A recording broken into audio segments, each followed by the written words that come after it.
طلاب المرحلة الإعدادية على جميع مستوى الجمهورية، أهلا ومرحبا بكم في قناتنا الخطة السرية للدراسات الاجتماعية.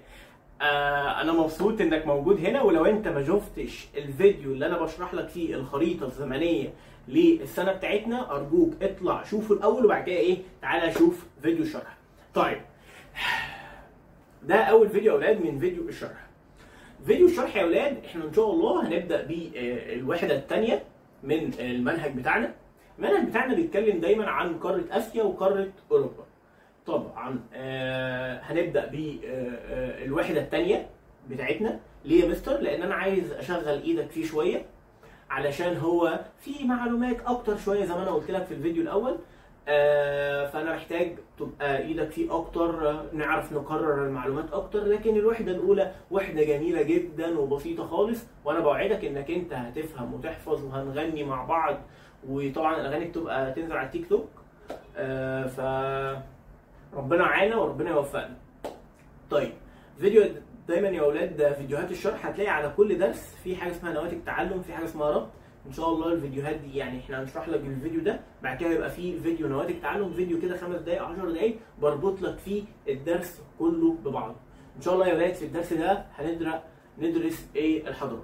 لو احنا بس بندرس في الدرس الاول احنا بندرس حضارات قاره اسيا. طبعا اول ما اقول لك قاره اسيا انا عايزك بس تفتكر حاجه. قاره اسيا يا اولاد هي قاره من العالم القديم. لو انا جيت كده قلت لك المجموعه الشمسيه بتاعتي، الشمس، عطارد، زهره، الارض، المريخ، احنا هناخد الارض. كوكب الارض ده يا ولاد بيتكون من يابس وماء. اليابس يا ولاد اللي هي القارات. كم قاره عندي؟ عندي 7 قارات. عندي اسيا، افريقيا، اوروبا. خلينا ناخد اسيا. اسيا يا ولاد هي من العالم القديم، يعني اللي هم لسه مكتشفينه قريب، مش مكتشفينه. لا يا ولاد اسيا مكتشفينها من كتير قوي، فهي حضاره، يعني هي قاره قديمه، فهي عالم قديم. طيب، معلومه برضو ثانيه، قاره اسيا يا ولاد هي اكبر قارات العالم. طيب، انا عايز اقول لك برضو على حاجه، معلومه مهمه جدا، يعني اول 5 دقائق دي هيبقى مقدمه. انا عايز اقول لك لو انا مستر كورولوس دلوقتي ما عنديش مش مستقر كل يوم من حته للتانيه، ما عنديش مكان ثابت بقعد فيه. طبعا هتلاقي مستر كورولوس بيسجل فيديوهات وبيقعد يذاكر ويحضر ويعمل ويروح السنتر بتاعه هنا وهنا. لا طبعا، ليه؟ لان هو ما عندهوش استقرار. ده اللي حصل يا ولاد. زمان كان الانسان القديم عموما ما كانش عنده حاجه اسمها استقرار، لان هو كان كل يوم بيصحى الصبح بيدور ان هو ياكل ويشرب يشبع رغباته او احتياجاته ويريح، وتاني يوم يصحى يشوف فريسه تانيه يصطادها وياكلها ويرتاح. لحد ما في يوم يا ولاد لقى، بص كده ان هو فوق لقى في ميه تحت اللي هو اسمه نهر النيل. ودي هي يا ولاد سهول فيضيه، يعني ميه عذبه. ومن هنا الانسان عرف نزل عند الميه. الميه هي اساس الحياه، لان الميه يا ولاد من خلالها اعرف ازرع، فلما ازرع يبقى عندي برسيم، عندي فاكهه، عندي خضروات. طب ما الحاجات دي بياكلها الحيوانات، يبقى اذا الحيوانات عندي هتكتر.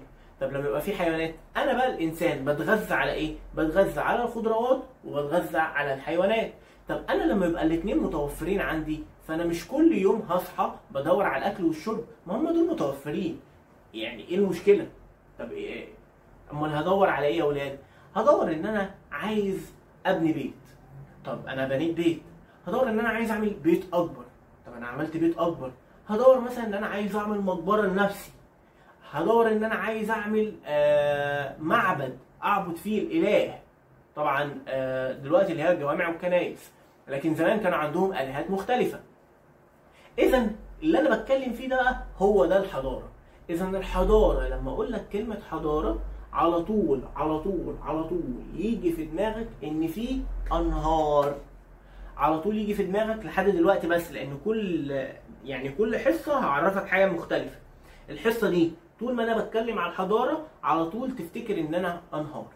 طيب يا مستر الدرس بتاعنا اسمه الحضارات القديمه في الشرق الادنى.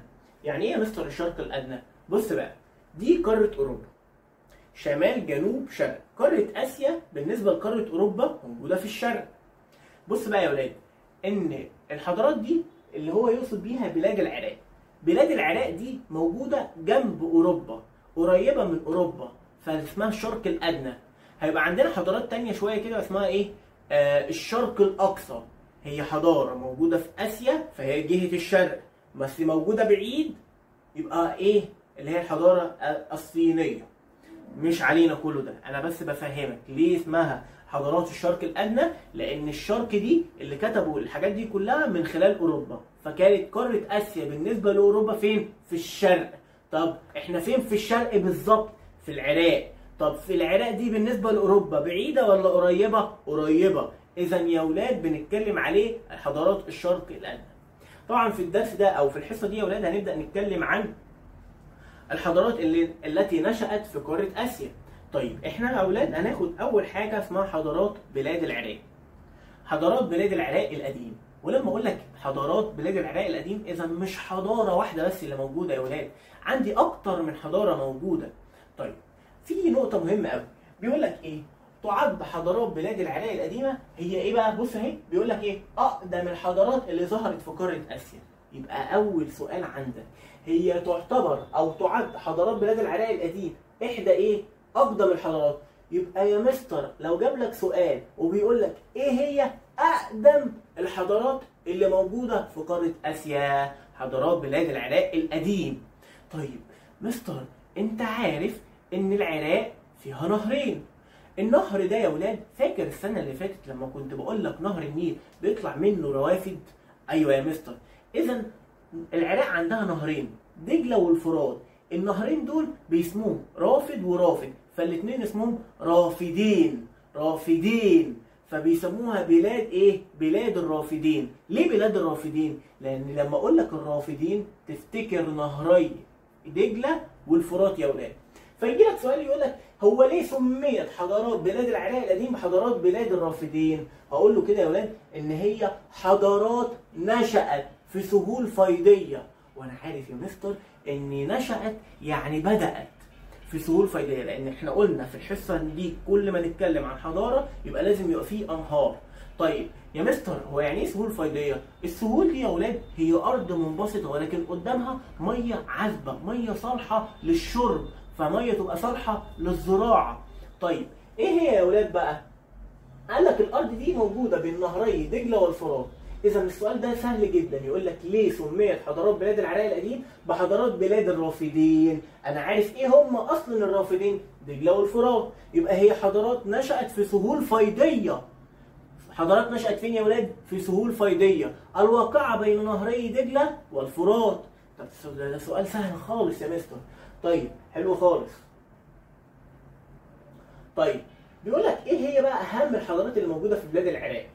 بص بقى تعالى ناخد بس كده طب تعالى اشرح لك حاجه. ده يا ولاد كده الخليج العربي خارج منه ايه؟ نهري دجله والفرات. خارج منه نهرين ايه يا ولاد؟ دجله والفرات. طيب حلو خالص، حلو خالص خالص. طيب بيقول لك اول حضاره بقى، بص بقى الحضاره القديمه يا ولاد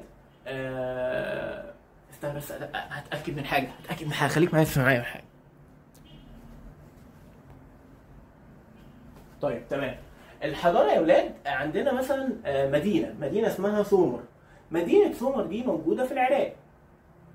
المدينه دي يا ولاد فيهم مدينه اسمها سومر. موجوده فين في العراق يا مستر؟ موجوده في شمال جنوب شرق غرب. موجوده فين؟ في جنوب العراق. اذا اول مدينه علينا مدينه سومر. موجوده فين؟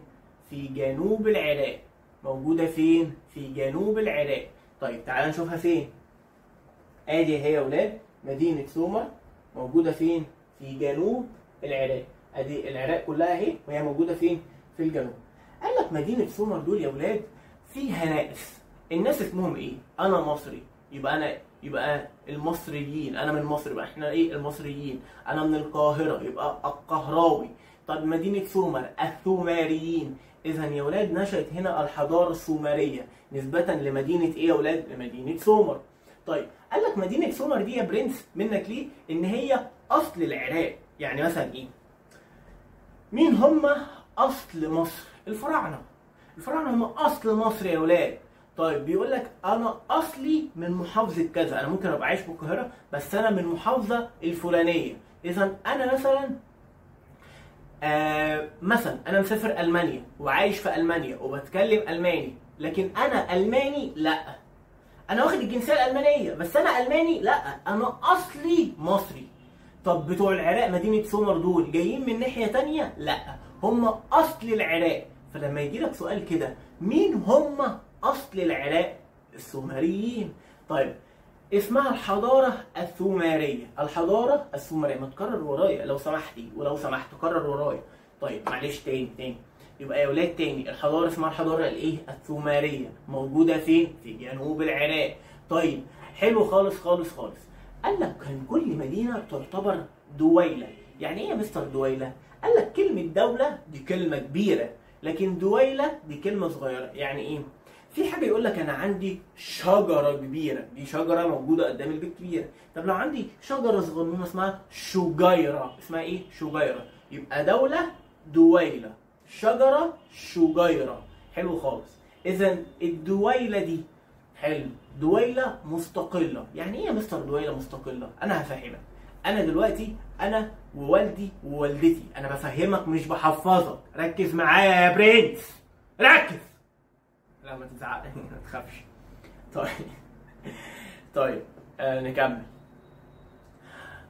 انا ووالدي ووالدتي، انا اتجوزت وخلفت، فانا دلوقتي مستقل بذاتي، سواء انا اللي مسؤول في المصاريف في البيت، انا اللي باخد قرارات عندي في البيت. طب اختي متجوزه وهم بياخدوا، اختي وجوزها بياخدوا قرارات عندهم في البيت وهم اللي مسؤولين عن البيت بتاعهم، ولكن كلهم تحت عائله سعد. يعني احنا كلنا تحت عائله سعد. نفس الحكايه، كل مدينه تعتبر دويله مستقله. انا برضو هقول لك على نقطه مهمه، هو الاستقلال قوه ولا الاستقلال ضعف؟ قال لك الاستقلال ضعف. ليه؟ اصلا لما يبقى في نزاعات، لما انت تبقى لوحدك وده يبقى لوحده وده يبقى لوحده وده يبقى لوحده، يبقى في ضعف، متفرقين، مفيش حكومه واحده، مفيش يد واحده. اصلا لو في يعني مثلا معايا 10 مليون وده 10 مليون وده 10، كلنا حطينا فلوسنا على بعض، معانا 100 مليون ونروح نفتح بيهم مصانع ونبدا نشتغل، لكن كل واحد مع نفسه، ده ضعف يا اولاد. اذا الدويلات المستقله كانت كمان حصل في نهايه الحكم بتاعهم، حصل ايه يا اولاد؟ نزاعات وخناقات ما بينهم. طيب حلو خالص. بيقول لك هنا بقى الحضاره السومريه، قال لك يعد السومريين من اوائل الشعوب. اوائل الشعوب دول يا اولاد اكتب فوقيها هم اصحاب البلد، اصل العراق السومريين. اكتب اهو، انا هكتب لك اصل العراق. سكنوا فين يا اولاد؟ قال لك سكنوا يا اولاد في جنوب العراق. حلو خالص. طيب على ضفاف نهر بقى، ركز بقى، على ضفاف نهر ايه؟ على ضفاف نهر الفرات يا اولاد. طيب قال لك اسسوا السومريين عده مدن، وكل مدينه تعتبر دويله مستقله. يبقى يا اولاد الدويلات المستقله كانت موجوده في انهي حضاره؟ الحضاره السومريه. طيب قال لك بص بقى، كل دويله منهم ليها الحاكم بتاعها، المعبود بتاعها، والقوانين الخاصه بيها. ايه؟ انت عايز تقول لي يا مستر ان من زمان خالص كان في قوانين؟ قال لك اصلا اول ملك حط القوانين في الحضاره السومريه الملك اورنمو، وكانت العاصمه بتاعه الحضاره السومريه مدينه اور. مدينه ايه؟ اور يا ولاد. تاني يا مستر، يبقى الحضاره السومريه انا عايز اعرف منها 3 حاجات، كانوا هم اصل العراق، جنوب العراق، وهم يا ولاد كانوا عباره عن دويلات مستقله. القانون كان الملك اورنمو، لان انت بعد كده هيظهر قانون تاني في حضاره تانيه. اول ما نعرفوا القوانين يا ولاد في حضاره بلاد العراق القديم مين يا ولاد؟ الملك مين؟ اورنمو، حط قوانين خاصه بيهم، كانوا ليهم قوانين. طيب قال لك الحضاره السومريه ما فضلتش ماشيه زي ما هي. قال لك في الوقت ده كان في ناس من شبه الجزيره العربيه، بدأوا شبه الجزيرة العربية بيئة صعبة، حرارة عالية، أرض رملية، عيشة مش أحسن حاجة. الناس دي بدأت تهاجر من شبه الجزيرة العربية وراحت تعيش ناحية الأنهار دجلة والفرات. طيب حلو خالص. الناس دول فضلوا عايشين في نفس الوقت اللي عايشين فيه مين؟ السومريين. طب خليكم معايا يا ولاد ثواني.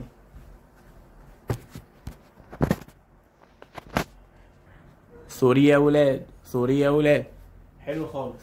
فتعالى نكمل تاني. السومريين في نفس الوقت اللي كانوا عايشين فيه مين؟ السومريين. حلو خالص. طب لما كانوا عايشين معاهم هما الاثنين في نفس الوقت، السومريين بدأت تحصل بينهم خناقات ونزاعات. فقلنا لما بيحصل يا ولاد خناقة أو في حاجة بتضعف، تظهر قوة تانية أقوى تسيطر عليها. مين بقى اللي كانوا عايشين في الوقت ده؟ الآكاديين. كانوا ناس في مدينة اسمها مدينة أكاد، يسمى الآكاديين. تاني قول لي معايا، قول ورايا. الآكاديين اسمهم ايه؟ الآكاديين، نسبة لمدينة ايه يا ولاد؟ مدينة أكاد. حلو خالص. معلش بقى سؤال هنا، هما الأكاديين دول أصل العراق ولا أغراب عن العراق؟ ها جاوب. أغراب عن العراق. شاطر. لأن هما جايين منين؟ جايين من شبه الجزيرة العربية. إذا دلوقتي أنا بتكلم عن الحضارة الآكادية. قال لك استقر الآكاديون في وسط بلاد العراق. إذا يا ولاد الآكاديون استقروا فين؟ في وسط العراق. طيب بعد ما هاجروا من شبه الجزيرة العربية، راح في ملك جامد جدا. قال لك أصلا السومريين حصلت نزاعات ما بينهم بسبب الدويلات المستقلة. أنا بقى لازم أوحد البلاد. إيه؟ لازم تعمل إيه؟ لازم أعمل توحيد للبلاد عشان ما أقعش في الغلط اللي وقع فيه السومريين. فعمل ايه؟ عرف البلاد العراق القديم التوحيد. احنا كنا زمان يا ولاد فاكرين واحد بس هو اللي وحد القطرين، الملك مينا موحد القطرين. لا، ده برضه في بلاد العراق القديمة في واحد عمل توحيد للبلاد. طيب عمل توحيد لإيه يا ولاد؟ عمل توحيد للبلاد. حلو خالص خالص خالص. ده الملك مين؟ الملك اسمه سرجون الأول. أنت مالك يا سرجون الأول؟ قال لك بقى من أشهر ملوك الحضارة الأكادية سرجون الأول. الحضارة الأكادية سرجون الأول. وأنت هتلاقيني أنا ليه بستقر على بقول أو ليه بتك على سرجون الأول. حلو خالص. سرجون الأول ده تمكن الآكاديون في عهده من السيطرة على المدن السومرية المتنازعة فيما بينهم ونجحوا في توحيدها. يبقى أول من وحدوا بلاد العراق القديمة يا ولاد الملك سرجون الأول في الحضارة الآكادية. غمض عينك خالص كده، غمض عينك خالص. تعالى نعيد من الأول خالص. يلا بسرعة بسرعة. الحضارة السومرية يعد السومريين هم أصل العراق، موجودين في جنوب العراق على نهر الفرات. كانت الدويلات بتاعتهم دويلات مالها يا ولاد؟ دويلات مستقلة. كان عندهم قوانين خاصة. من أشهر ملوكها الملك أورنمو، عاصمتها مدينة أور. الحضارة اللي بعديها الحضارة الأكادية. أنا عايزك تعرف الحضارة الأكادية موجودين في وسط بلاد العراق. موجودة فين؟ في وسط بلاد العراق. طب مين أشهر ملوكها؟ الملك سرجون الأول. الملك سرجون الأول ده هو اللي عمل توحيد للبلاد. اللي بتجيلك اختر مين الملك اللي عمل توحيد للملك؟ الملك سرجون الأول. طيب حلو خالص. قال لك تأسست أول مملكة موحدة في بلاد العراق القديم في عهد الملك مين؟ سرجون الأول. طب هم اسمهم مين؟ الآكاديين. يبقى يا ولاد خدوا مدينة إيه؟ أكاد عاصمة ليهم. طيب حلو خالص. بعد الآكاديين يا ولاد جم تاني ناس اسمهم البابليون. البابليون دول برضو يا ولاد هم برضو أغراب عن العراق. طيب حلو خالص خالص خالص يا ولاد. قال لك مين اشهر ملوك البابليون؟ الملك حمورابي. الملك مين؟ حمورابي يا اولاد. الملك مين؟ حمورابي. الملك مين؟ حمورابي. قال لك الحضاره البابليه استقروا فين؟ في وسط العراق. اذا انا عندي حضارتين كانوا موجودين في وسط العراق. عندي كام حضاره؟ حضارتين موجودين في وسط العراق. الحضاره الايه والحضاره الايه؟ الحضاره الاكاديه والحضاره البابليه الاولى. الحضاره البابليه الايه؟ الاولى. حلو خالص يا ولاد. من اشهر ملوكها مين؟ الملك حمورابي. طب اهم اعماله عمل ايه؟ امبراطوريه واسعه. اذا يا ولاد لما يبقى يعمل امبراطوريه واسعه اكيد كان عنده جيش قوي، لان محدش هيوسع في الامبراطوريه بتاعته او حد هيوسع في الاراضي بتاعته غير لما يبقى عنده جيش قوي. يبقى ده الحضاره البابليه الاولى. انشا امبراطوريه واسعه. لما يقول لك كده الملك حمورابي ايه هي اشهر انجازات او من اهم انجازات الملك حمورابي يا ولاد؟ ان هو عمل امبراطوريه واسعه. قال لك مش بس كده يا ولاد، حمورابي عمل وضع قوانين اسمها قوانين حمورابي، اسمها تعرف بتشريعات حمورابي، وده سوره الملك حمورابي يا ولاد. قال لك لما البلد كبرت وبقى فيه ناس كتيره جدا والامبراطوريه بقت كبيره، فبقى عايز يحكم البلد. طب عشان يحكمها لازم يبقى فيه قوانين. بيقولوا هي 200 حاجه و80 قانون، اللي هو مثلا هبقى انزل لكم كده صوره في الكومنتات من القوانين بتاعته. طيب القوانين دي يا اولاد مهمه جدا جدا. اذا القوانين ظهرت في حاجتين، في حضارتين، اكتب ورايا. اذا يا اولاد ظهرت في، يبقى كده القوانين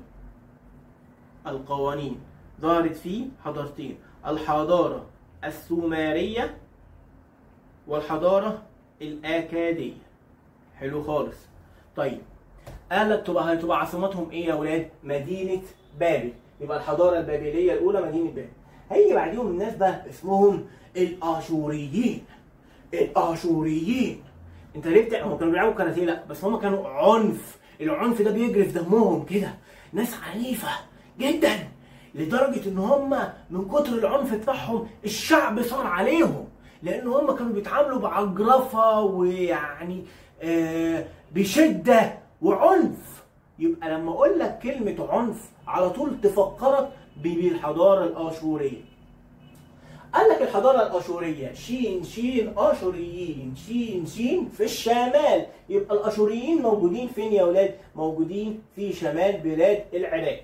طيب من اشهر ملوكها مين؟ الملك سرجون الثاني، عشان ما تتلخبطش. سرجون الاول في الاكاديه، سرجون الثاني في الاشوريه. حلو خالص. طيب قال لك سرجون الثاني ده يا اولاد اشتهر بانجازاته الحربيه. طيب قال لك بقى ان الاشوريين اتبع على الاشوريين سياسه العنف ضد الشعوب اللي احتلوها. مش انا احتلتك، انا هعنفك، لان هم كده غلطانين. طب انت لو حد بيعاملك بعنف هتسكت مره، الثانيه، الثالثه هتسكت؟ لا طبعا. علشان كده حدوث ثورات متكرره، بدات الناس تعمل ثورات. ارجوك وانت بتسمع الشرح اعمل دواير حوالين الحاجات المهمه يا اولاد. لما حصل عنف حصل ثورات متكرره، العنف ده ضد الشعوب اللي احتلوها. الناس ما سكتتش، عملوا ثورات. كل ما يزودوا العنف الثوره تكتر، كل ما يزودوا العنف يعملوا ثوره. اذا الثوره فضلت تعمل ايه؟ متكرره. طب الثورات المتكرره نتج عنها حاجه، اضعفت دولتهم. لان دلوقتي يا اولاد لو انا كل شويه بتخانق انا مش هعرف اسجل فيديوهات. لو انا كل شويه شاغل دماغي بخناقه هنا وخناقه هنا وخناقه هنا مش هعرف انجح في حياتي. اذا يا اولاد لما انت تعيش باستقرار تعرف تنجح بحياتك. اذا دي برضو معلومه تفيدك انت لازم يبقى حياتك فيها استقرار، ما ينفعش يبقى فيها خناقات ونزاعات وخصامات. لازم تعيش في سلام داخلي عشان تقدر تنجح. لان يا اولاد هنا العنف او الثورات المتكرره ده اضعف دولتهم. طيب يبقى عاصمتهم مدينه اشور. معلش بس تاني هي ايه الحضاره اللي كانت موجوده في الشمال؟ شين شين اشوريين. طب الحضاره اللي كانت موجوده في الجنوب؟ السومريين. والسومريين هم اصل العراق. طيب عرفوا التوحيد السومريين؟ لا يا مستر، دول كانوا دويلات مستقله.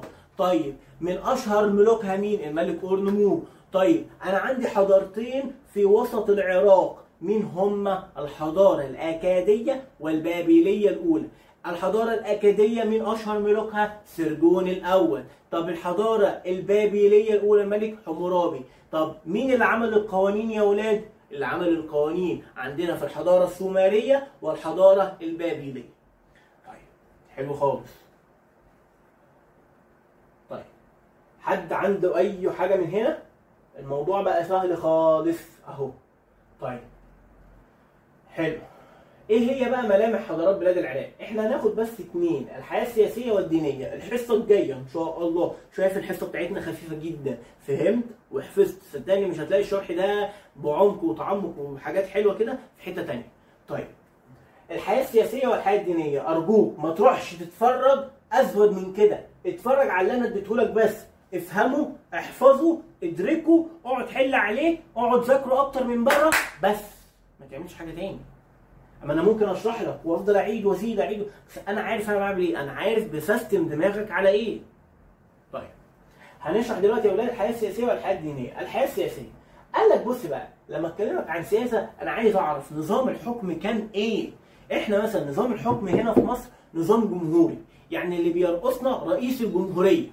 طيب اذا يا اولاد نظام الحكم لما اكلمك عن الحياه السياسيه يعني بقول لك هو نظام الحكم كان هناك عامل ازاي؟ قال لك نظام الحكم كان ملكي وراثي، مش انا فضلت اقول لك الملك حمورابي، الملك سرجون الاول، الملك سرجون الثاني، اذا عباره مملكه وكان بيتولاها الابناء، يبقى الحكم ايه؟ وراثي، ملكي وراثي، ملكي وراثي، ملكي وراثي. طيب حلو خالص. قال لك بص بقى، حضارات بلاد العراق القديم عرفت نظام دولة المدينة. أنا قلت لك يعني إيه دولة المدينة؟ إن كل مدينة تعتبر دويلة مستقلة. حلو خالص. طب لو كان لكل مدينة حاكم، خلي بالك بقى عشان دي بتيجي في الاختيارات واعمل عليها بالهايلايتر كده. الحاكم ده كان بيجمع بين سلطتين، السلطة السياسية والدينية. تاني، كان بيجمع بين سلطتين، السلطة السياسية والدينية. السلطة السياسية هو الملك، هو اللي بيحكم. طب السلطة الدينية كان بيقول لك أنا نائب الإله، لأن هم كانوا يا أولاد بيعبدوا آلهة غريبة قوي، زي مثلا بيعبدوا الإله عشتار، آلهة الحب والجمال، ولما كانوا يجي يحاربوا يجوا يقول لك إحنا هناخد رأي الآلهة عشتار. طبعا أنا عارف إن الموضوع غريب عليك شوية. طيب إذا تاني، الحياة السياسية في حياة بلاد العراق القديم كان الحاكم ليه حاجتين، كان ليه مكانتين، سياسية ودينية. أصبح للعراق القديم حكومة مركزية بعد توحيدها على يد الأكاديين. يبقى مين اللي وحدوا البلاد أو مين عمل التوحيد في بلاد العراق القديم؟ الأكاديين. مين اللي عمل التوحيد؟ الأكاديين. الملك مين؟ سرجون الأول. حلو خالص. طيب الحياة الدينية بيقول لك بقى بص بقى، الحياة الدينية إن سكان بلاد العراق آمنوا بفكرة تعدد المعبودات، إن هم ما عندهمش إله واحد بس، عندهم آلهة كتير. إذا يا ولاد الحياة الدينية تتسم بتعدد المعبودات ولا الإله الواحد؟ لا، تعدد المعبودات. طيب حيث قدسوا قوة الطبيعة. طيب حلو خالص خالص خالص. طيب آمنوا بالبعث والخلود. إيه؟ البعث والخلود يا مستر، البعث والخلود ده انا كنت فاكر بس ان هو موجود في مصر. ما بقول لك انت المنهج السنه دي الجديد مستو ان هو بيعرفك حاجات انت ما كنتش هتبقى تعرفها. يا مستر طب انا اعمل ايه؟ انا عايز ابقى مهندس ولا دكتور؟ ما دي يا ابني ثقافه ليك برضه عشان تبقى عارف ايه الحضارات اللي كانت بتحصل حواليك. طيب البعث والخلود، ووضعوا الطعام والشراب. بيجي لك سؤال كده، اذا لم يؤمنوا، سؤال تعالى اكتبه لك كده على جنب، إذا لم يؤمنوا سكان بلاد العراق أو حضارة بلاد العراق القديم بالبعث والخلود، كان إيه اللي هيحصل؟ قال لك لما هم آمنوا بالبعث والخلود قال لك إن أنا هقوم بعد الموت، فحط لي أكل، حط لي شرب في القبور. طب أنا لو ما آمنتش بالبعث والخلود، هو أنا دلوقتي لو مت حد هيجي يحط لي أكل؟ لا. ليه؟ لأن أنا مش بؤمن بالبعث والخلود. يبقى أنا لو مش بؤمن بالبعث والخلود، مش بؤمن بالبعث والخلود، مش هحط أكل وشرب. طيب إيه هي أشهر معبوداتهم؟ الإلهة إيه؟ عشتار. الآلهة عشتار. الآلهة عشتار هي آلهة الحب والجمال، وبياخدوا رأيها في الحروب. كده يا ولاد احنا خلصنا الحصة الأولى، ولكن بس أنا عايز أقول لك بس إيه؟ بيقول لك بقى بص بقى، تعالى بقى معايا في الصفحه. بيقول لك استفاد سكان بلاد الرافدين. احنا قلنا ايه هم الرافدين؟ رافد نهر ايه يا ولاد؟ دجله والفرات. قال لك لما بقوا في ميه استفادوا بالزراعه، ولما بقى في زراعه بقى في محاصيل، بقى قال لك يلا نتاجر. طب عشان نتاجر يبقى ننقل البضاعه، نقلوا البضايع بينهم وبين مدن يا ولاد ايه؟ شمال سوريا. بين مدن مين؟ شمال سوريا. طيب حلو خالص خالص خالص. هنا بقى نرجع بقى ايه للحضارات الاولى او صفحه، اول صفحه خالص في الدرس. طب ليه يا مستر انت شرحتها في الاخر؟ انا هقول لك ليه. هو لو ما كانش في نهر ما كانش هيبقى في زراعه، ما كانش هيبقى في استقرار، ما كانش هيبقى في حضاره. اذا ايه هي العوامل اللي ساعدت على قيام الحضاره؟ انا مش فاهم يعني ايه يا مستر عوامل اصلا. بص يا برنس، انا ايه العوامل اللي خلتني ان انا اشرح لك دراسات؟ ان انا مثلا خريج جامعه يعني خريج الجامعه الفلانيه، خريج مثلا الجامعه الفلانيه كليه اداب قسم تاريخ، خريج كليه تربيه قسم تاريخ. حلو خالص. طيب شغال في المدرسه الفلانيه، حلو، عندي بدرس المنهج بقالي فتره قد كده، بقى عندي درايه جامده بالتاريخ والجغرافيا، عندي شاشه سمارت بقدر اشرح عليها، عندي موبايل، عندي استندات، عندي اضاءه نازله عليا، عندي انترنت، عندي يوتيوب، عندي حاجات كتيره قوي مخلياني ان انا مساعداني ان انا ايه يا اولاد اشرح لك الدراسات. لو العوامل دي مش موجوده مش هعرف اوصل لك. اذا ايه هي العوامل اللي ساعدت على قيام هذه الحضارات؟ طيب العوامل اللي ساعدت على قيام هذه الحضارات، اول حاجه يا اولاد الزراعه. طب وايه هي اساس الزراعه؟ قال لك الزراعه يعني ميه عذبه وتربه. ايه الميه العذبه؟ ايه التربه الخصبه؟ تاني ايه الميه العذبه؟ ايه التربه الخصبه؟ طيب ده ساعد على قيام الزراعه وازدهارها. تاني حاجه بيقول لك التضاريس المتنوعه. يعني ايه يا مستر التضاريس؟ لما اقول لك كلمه تضاريس تفتكر جبال هضاب، سهول ساحليه، سهول فيضيه. عندك ايه تاني يا اولاد؟ عندك برضو بحيرات، عندك بحار، محيطات. حلو خالص. بيقول لك بقى التضاريس حمت قاره اسيا من الغزو الخارجي. يعني انا مثلا دلوقتي قاره اسيا، انا في قاره اوروبا وعايز اغزو قاره اسيا، مش هعرف اروح ليه؟ مثلا عندي جبال اورال مثلا. طيب اذا يا ولاد انت عشان تيجي تغزوني لازم تيجي تكسر عليا، يبقى في حاجز تيجي تكسر وتاخد الحاجه مني، تيجي تغزوني تحتلني. لو انا عايز حد يجي يحتلني الباب هيكسر الباب ويدخل.